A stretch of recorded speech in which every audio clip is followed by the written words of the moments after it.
Con nosotros acá está Emanuel Álvarez Agis. Bienvenida, un gustazo y gracias por venir acá a charlar con nosotros de la Garganta Radio. Un poco la pregunta tiene que ver con cómo vos te hiciste economista, ¿no? ¿Cuál fue esa inquietud inicial? Y la verdad que fue un poco las circunstancias, ¿no? Yo empecé a estudiar economía en 2001, así que imagínense, ¿Qué fecha? eso dice todo. Sí, y les diría que empecé a estudiar economía por el 2001.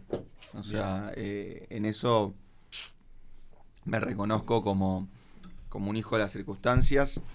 eh, y sobre todo también circunstancias más bien personales, ¿no? Nosotros en el 2000, 2001 con mi familia, mi viejo era empleado público, o sea, era mozo del Congreso de la Nación, fue como 35 años mozo del Congreso de la Nación, o sea que a plata de hoy ganaría un sueldo de 60.000, 70.000 pesos, o sea que no sobraba. Mm. Eh, y eso era de 7 a 2 de la tarde, ponele, que tenía ese trabajo. Y entonces, como la plata no alcanzaba, nos habíamos puesto una roticería, donde yo hacía el turno de la mañana y el mediodía, y él hacía el turno de la tarde y de la noche, digamos. ¿Y Em, comías esas tortitas que están ahí que te trajimos? no había tan buena calidad. Había que hacer milanesa y estirar un pedacito de carne hasta que fuera una milanesa de 15 centímetros. Lo que hacen seguramente muchas amas de casa y amos de casa en la actualidad. Y lo que empezó a pasar es que la economía me atravesó en múltiples sentidos. Primero, había un ministro de Economía que decía que si a mi papá le bajaban el 13% del salario, la economía mejoraba, lo cual parecía ¿El bastante... simpático de Caballo? Sí, claro, parecía bastante contraintuitivo y, digamos, la Ney Banelco terminó siendo eso. Después en la roticería vendíamos cada vez menos. Imagínate en el 2001 hacer milanesas para los obreros de la construcción, no habría muchos obreros, no había mucha construcción. Eh, y después en el medio de eso, mi primera participación en política fue ir a tirar piedras a la Plaza de Mayo a pedir que se vayan todos. Entonces era como un momento muy convulsionado desde la economía, desde la política y desde mi realidad cotidiana. Eh, y la verdad que para mi frustración, los primeros 2 o 3 años, todo lo que escuchaba en la facultad y todo lo que estudiaba en la facultad se daba de patadas con lo que veía en la realidad. Cosa que no era una cuestión de la época, ¿eh? Hoy se sigue manteniendo, pero yo seguía teniendo profes que me decían que si los salarios bajaban lo suficiente, se iba a eliminar el desempleo, Mm. que es una cosa como uno de los núcleos de la discusión de los economistas, te diría desde, no sé, principio del 1900 a hoy. Eh, entonces fue la verdad una cosa dicho en una palabra, para entender por qué me pasaba lo que me pasaba. Hay un gobierno que, digamos, declamativamente y con sus intenciones quiere que el poder adquisitivo del salario mejore y no lo está pudiendo hacer.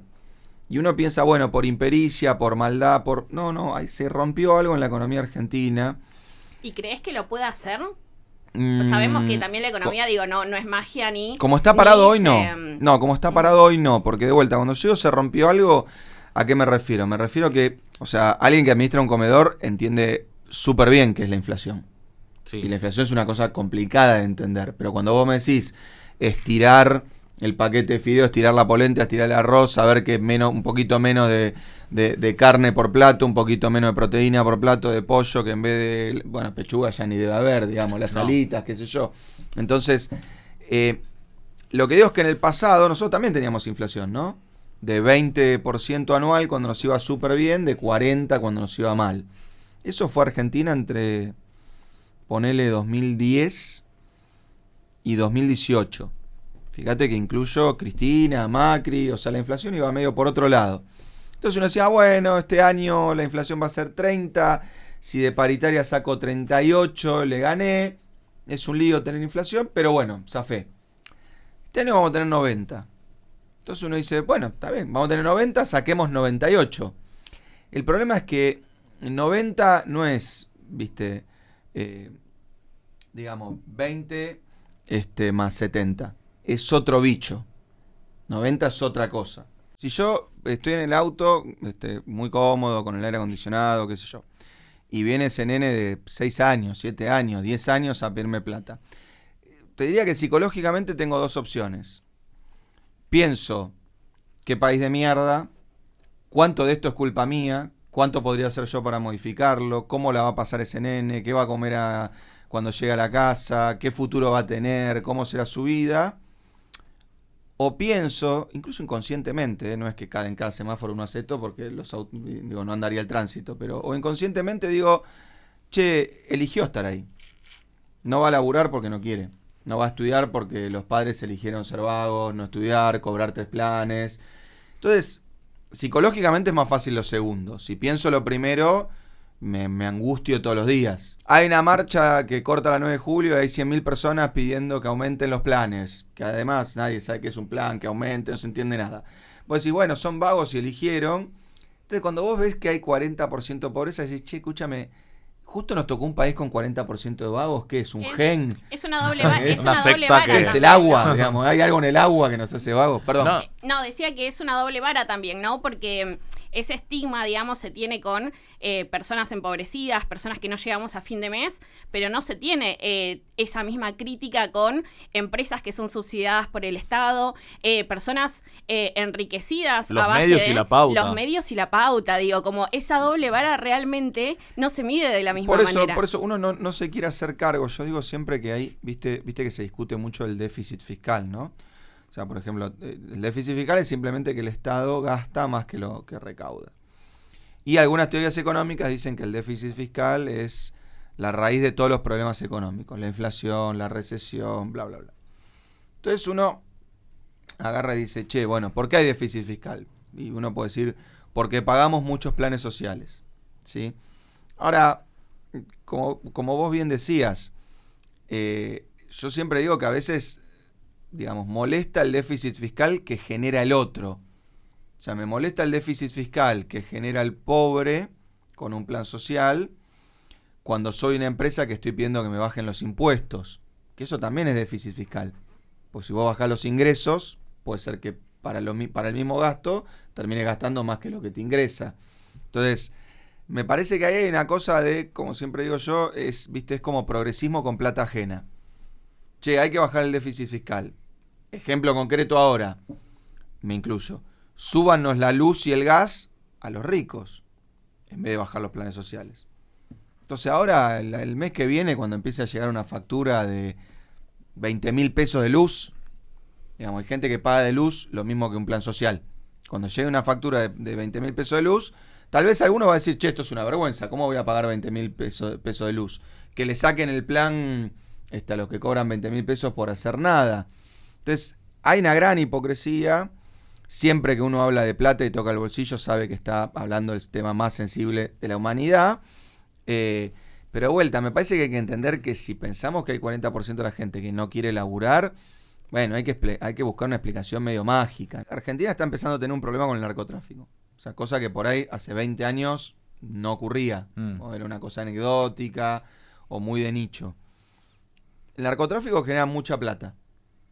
Insisto con el sistema, insisto con las reglas. Si el banco A, porque es honesto, no trabaja con la plata del narcotráfico, el banco B lo va a hacer y le va a sacar una ventaja al banco A. Sí. Entonces, el problema no es encontrar un banco honesto. El problema es encontrar un Estado que ponga sanciones de la magnitud tal como para que el banco B diga, che, ¿sabes qué? No me conviene. No me conviene. Total. No es una cuestión ética, tiene que ser una cuestión de que pierdo guita si me enganchan. Entonces, a eso me refiero con Estado fallido. O sea, vos me decís, hoy la Argentina tiene una fuerza policial, tiene una inteligencia y tiene una capacidad de regulación como para combatir el narcotráfico de manera seria. No. Entonces, de acá a 5 años, el problema del narcotráfico va a ser infinitamente peor. Digamos, y esto de que maten a un tipo por la calle, tal vez, y ahora sí lo digo con mi ombliguismo porteño, tal vez va a ser un problema de Palermo, no de Rosario.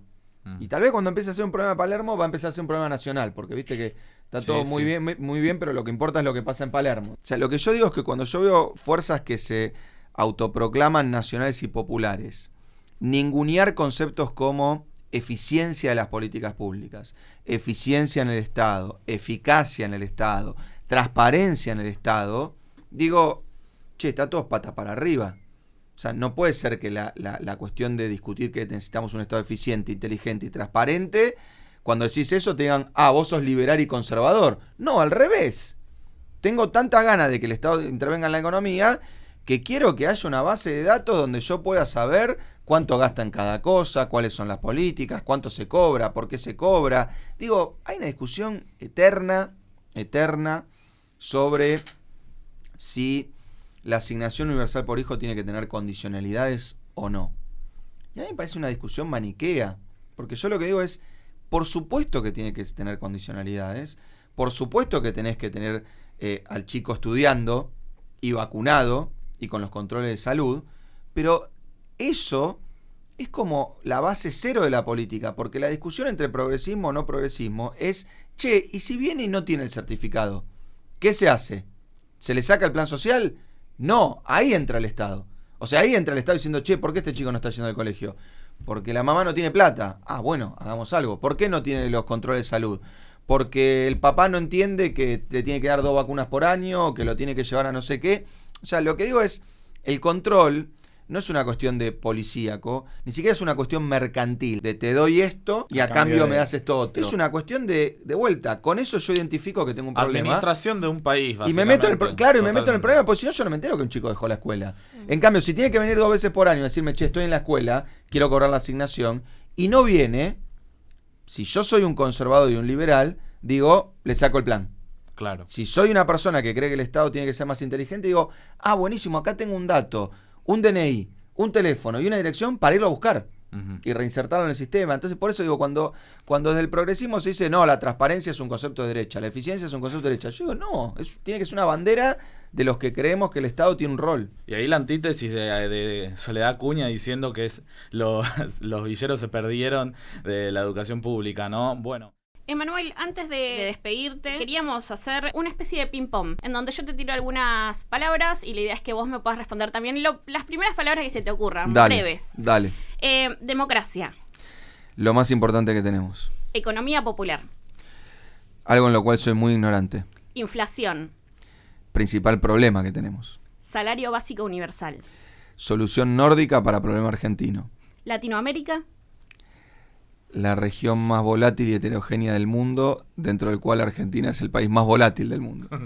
Universidad pública. 100%. Hambre. Una cagada que nos tiene que angustiar y ocupar. Acuerdo con el FMI. Una gran discusión dentro de la cual no se dice nada sobre qué modelo de país querés. Argentina. El país que amo y me duele. Massa.